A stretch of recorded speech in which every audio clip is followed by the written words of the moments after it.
Britain had not fallen. The skies had held. And now Hitler faced a decision that would define the war.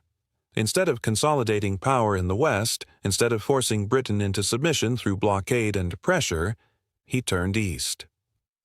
On June 22, 1941, Germany launched Operation Barbarossa, the largest invasion in human history. Over 3 million Axis soldiers crossed into the Soviet Union along a massive front stretching from the Baltic Sea to the Black Sea. It was a war of annihilation. Hitler believed the Soviet Union would collapse quickly. He viewed it as weak, poorly led, and politically unstable. German forces had crushed Poland and France in weeks. Why would this be different? At first, it seemed he was right. Blitzkrieg struck again. Soviet armies were encircled and destroyed in massive numbers. Hundreds of thousands of prisoners were captured. Entire divisions vanished. German forces advanced hundreds of miles into Soviet territory within months. But Barbarossa was not France. The Soviet Union was vast, geographically, industrially, and demographically. As German forces pushed deeper, supply lines stretched thin. Roads turned to mud in autumn. The infamous Russian winter approached, and the Soviet strategy shifted.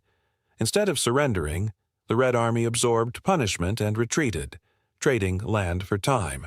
Factories were dismantled and moved east beyond German reach. Production resumed behind the Ural Mountains. Fresh divisions were raised. Then winter struck. German troops, unprepared for freezing temperatures, lacked proper equipment. Engines froze, weapons jammed, soldiers suffered frostbite. Momentum slowed. Near Moscow, Soviet counteroffensives pushed German forces back. For the first time on land, Blitzkrieg stalled decisively. Operation Barbarossa was not just another campaign. It was a strategic overreach. Germany had opened a second massive front while Britain remained undefeated in the West. The war that Hitler intended to end quickly became a grinding conflict of attrition. Barbarossa transformed the war into a global struggle of endurance.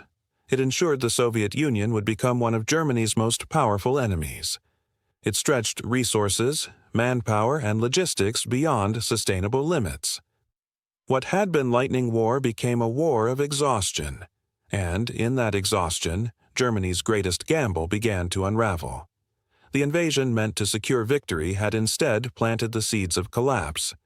The Eastern Front would become the deadliest theater of the Second World War, and it was only beginning.